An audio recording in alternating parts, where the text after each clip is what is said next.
Assalamualaikum warahmatullahi wabarakatuh. Perkenalkan, nama saya Andini Olivia Anggraini dengan NPM 2275343, Prodi D3 Manajemen Informatika kelas 1B. Baiklah, di sini saya akan menjelaskan mengenai cita-cita saya ingin menjadi seorang programmer dan alasan saya tertarik terhadap dunia programmer. Prospek karir seorang programmer sangat cerah sebab seorang programmer bisa bekerja secara independen atau perusahaan. Contohnya, banyak perusahaan di luar sana bahkan seperti Google dan Microsoft sekalipun itu meminta untuk memecahkan masalah dalam bahasa apapun yang dirasa paling nyaman, dan perusahaan-perusahaan tersebut biasanya gak cuma menggunakan satu bahasa programmer saja di perusahaan. Mereka contohnya Google, mereka menggunakan kombinasi dari beberapa bahasa pemrograman. 2. Mengasah ketelitian. Yang ketiga, dapat memahami bahasa pemrograman dengan baik. Yang keempat, mendapatkan penghasilan yang fantastis. Bahasa pemrograman apa yang sudah dipelajari? Untuk saat ini saya belum mempelajari bahasa pemrograman apa-apa.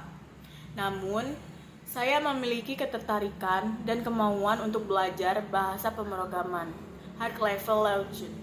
Mengapa saya tertarik pada pemrograman high level legend? Karena bahasa ini mudah dimengerti dan dipahami oleh manusia. Lalu kodenya juga sama, akan berjalan di banyak mesin. Contoh high level legend ini adalah bahasa Python, JavaScript. Soft skill apa yang perlu dimiliki oleh seorang programmer? Soft skill yang harus kita miliki juga agar kita bisa lebih lancar dan mantap ketika kita ingin menjadi seorang programmer yang handal. Soft skill apa yang harus kita miliki?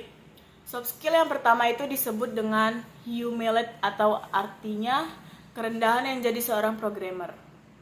Itu harus memiliki sifat rendah hati atau humble ya. Kenapa? Karena gini, teman-teman kita harus paham dulu bahwa programming itu bukanlah hal yang mudah. Sehari-harinya kita bakalan dikasih tahu kalau kita itu sering salah baik, itu yang ngasih taunya manusia ataupun komputer.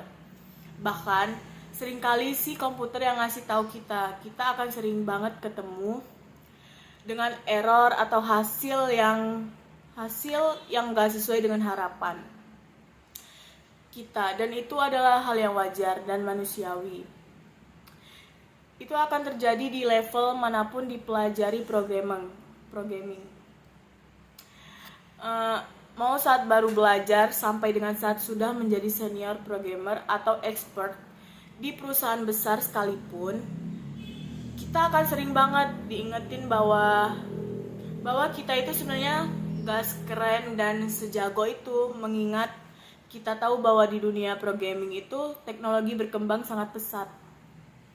Sekali jadi terima saja kalau kita akan sering mendapatkan rintangan dan kesulitan masih saat ngoding atau membangun aplikasi.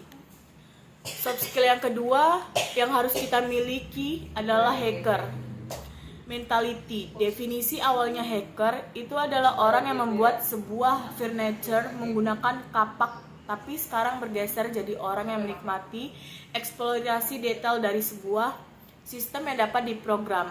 Lalu juga orang yang secara antusias atau bahkan obsesif menikmati programming dan tidak hanya berteori. Yang ketiga adalah problem solving dengan computational thinking. Jadi seperti yang sudah kita bahas di poin pertama, tadi kita tahu bahwa programmer itu sejatinya adalah seorang problem solver, bukan hanya masalahnya yang selesai begitu aja, tapi harus selesai dengan cara berpikir yang komputasional. Yang harus dimiliki seorang programmer yaitu skill googling dan baca dokumentasi. Nah, kenapa skill ini penting? Hal apa yang perlu dilakukan oleh seorang programmer? Ada beberapa skill yang perlu kita miliki terlebih dahulu. Yang pertama adalah Berpikir komputasional atau computational thinking. Ini adalah metode menyelesaikan persoalan menerapkan teknik ilmu komputer yang mendorong programmer untuk berpikir kreatif dan kritis dalam menyelesaikan persoalan dengan menerapkan konsep-konsep berpikir komputasional. Yang kedua, penyelesaian masalah atau disebut juga dengan problem solving. Yang ketiga adalah pengujian aplikasi atau testing. Keempat itu untuk memperbaiki kesalahan yang ada di dalam kode atau disebut juga dengan debugging ya. Programmer juga harus mampu bekerja sama dengan baik di dalam tim, membuat serangkaian instruksi dan bekerja dalam waktu yang cepat membuat tugas. Programmer itu menjadi sulit. Nah, hal tersebut lantas membuat setiap perusahaan menerapkan aturan pembagian untuk programmer dalam satu rangkaian instruksinya. Sama baiknya, skill yang keenam adalah kesabaran dan ketekunan bagi seorang programmer. Kesabaran dan ketekunan itu harus dimiliki karena dalam prosesnya untuk menguasai suatu program itu bisa dibilang cukup rumit. 6. Langkah apa yang akan Anda ambil untuk menghasilkan uang dari bahasa pemrograman yang akan Anda pelajari? Langsung saja masuk ke cara menghasilkan uang. Yang pertama, sebagai cara konvensional atau pasti. Ada di pikiran teman-teman sekalian yang pertama adalah dengan bekerja di perusahaan.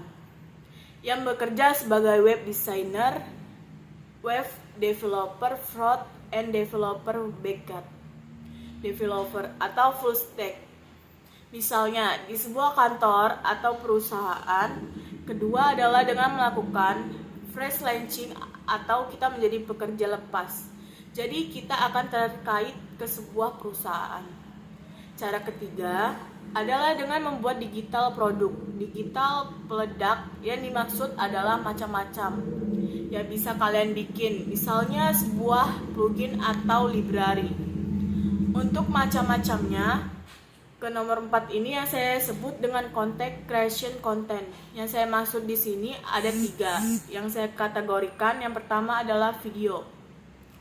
Semoga video tutorial terus. Yang kedua adalah tulisan, contohnya adalah tulisan yang kalian muat di dalam website atau blog kalian. Dan yang ketiga adalah microblog atau creative context for microbiology dan creative content. Keenam, untuk mendapatkan uang dari modding adalah dengan open source. Jadi kita bisa buat sebuah produk yang bermanfaat, yang digunakan oleh banyak user tapi gratis.